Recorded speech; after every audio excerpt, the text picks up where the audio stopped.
Hello student, आज हम बात करेंगे क्लास 10th के पहले चैप्टर के बारे में, वास्तविक संख्याएं।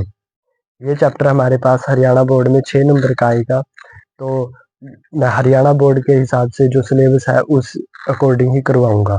तो इसमें हम पहले करना है 1.2 और 1.3।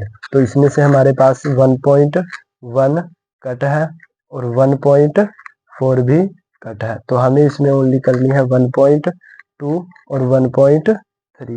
ये चैप्टर में से हमें करना है 1.2 और 1.3।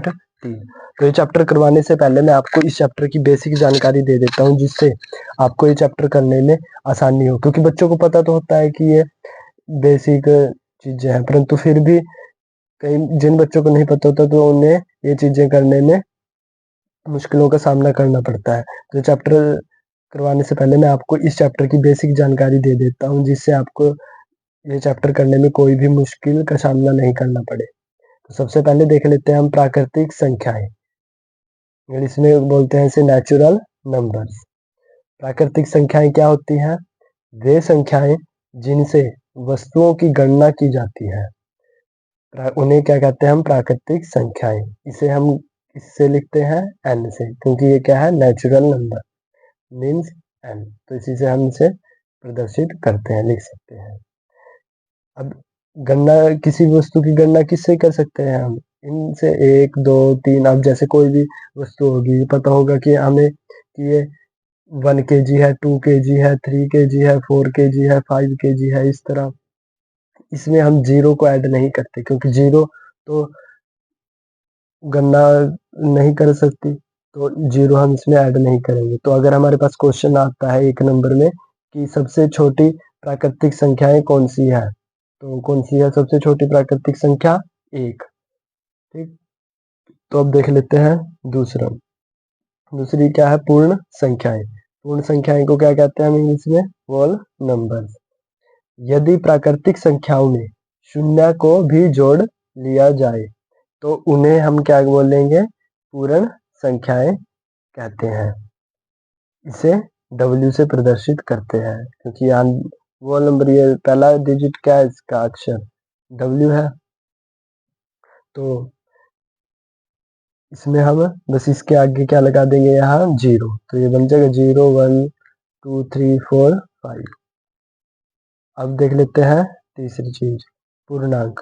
और मैं ये चैप्टर करवाने से आगे पहले आपको और बता देता हूँ, मैं इस चैप्टर का जो भी हरियाणा बोर्ड में है पूरा एग्जाम्पल, हर एक्सरसाइज का एग्जाम्पल और एक्सरसाइज का एक एक पूरे क्वेश्चन करवाऊंगा, कोई सा भी क्वेश्चन नहीं छोड़ दूंगा।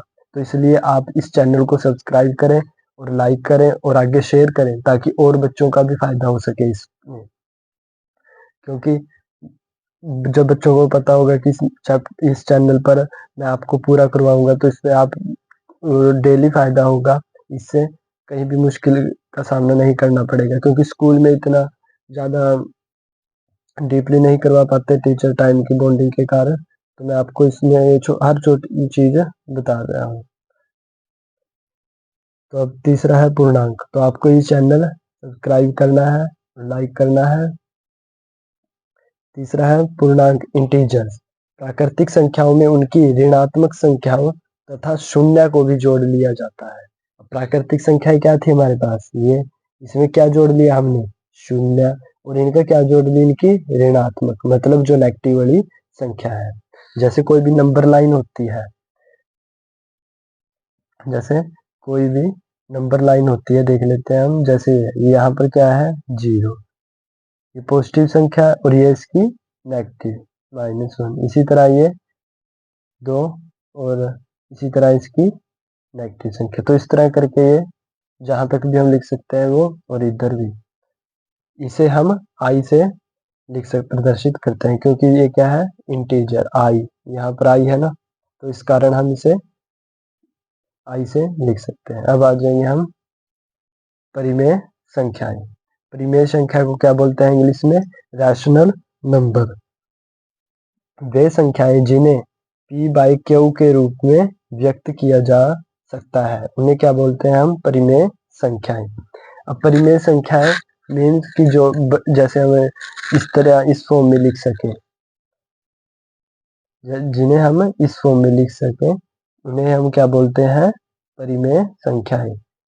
जनरल भाषा में बोल सकते हैं हम कि जैसे 3/5, 5/7, तो इस फॉर्म में हम लिख सके जिन संख्या को, उन्हें हम क्या बोलते हैं, रैशनल नंबर।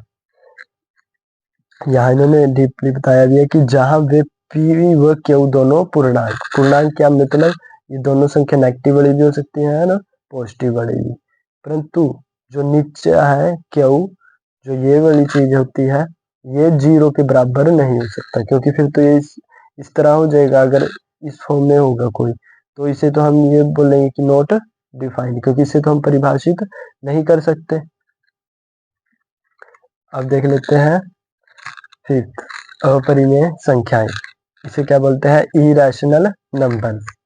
वे संख्याएं जिनको p बाई क्यू के रूप में व्यक्त नहीं किया जा सकता, उन्हें क्या बोलते हैं, हम अपरिमेय संख्याएं बोलते हैं। जहां p व q दोनों पूर्णांक हैं, वो q नॉट इक्वल टू 0। जैसे सिंपली मैं बता देता हूँ, जैसे ये रूट में जो भी संख्या होगी वो क्या होती है, अपरिमेय संख्या बोलते हैं हम उसे। जैसे √2, √5, √7 और पाई भी रूट वाले के साथ नहीं आ जाती है, इसमें अपरिमेय संख्या है, क्योंकि ये इस फॉर्म में हो जाती है 22/7, तो इसका एग्जैक्ट नहीं बता सकते हम। अब जैसे ये 2/3, इसे जब हम करेंगे, यहाँ इसका क्या आएगा, 0 पॉइंट, क्योंकि जब हम काटेंगे तो ये आता रहेगा इसी तरह, तो इसे हम इस तरह भी लिख सकते हैं 6 बार, क्योंकि जो ये 100 तक यही चलता रहेगा, क्योंकि जब हम इसे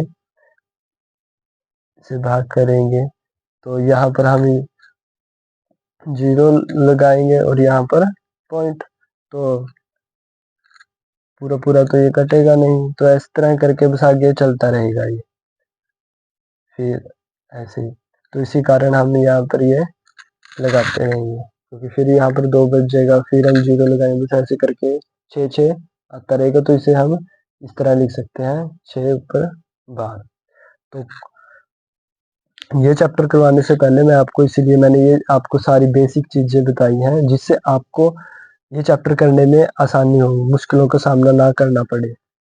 तो इसमें हमें क्या क्या करना है, 1.2 और 1.3।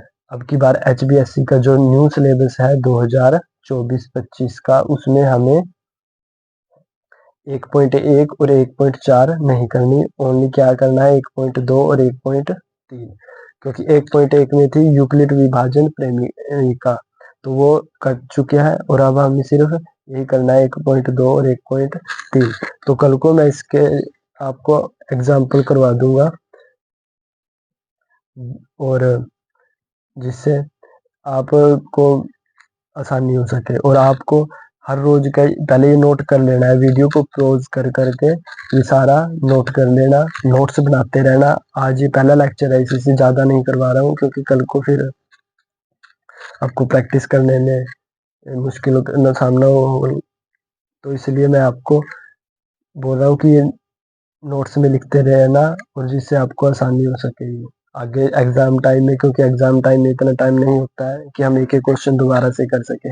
तो अभी से नोट्स बनाते रहना, अपना जितना भी आज मैंने करवाया उसके नोट्स बनाना, कल को मैं एग्जाम्पल करवाऊंगा, फिर एक्सरसाइज के हर एक क्वेश्चन करवाऊंगा। तो इसलिए आपको चैनल सब्सक्राइब करना है, और आगे लाइक भी करना है, शेयर करना है। धन्यवाद।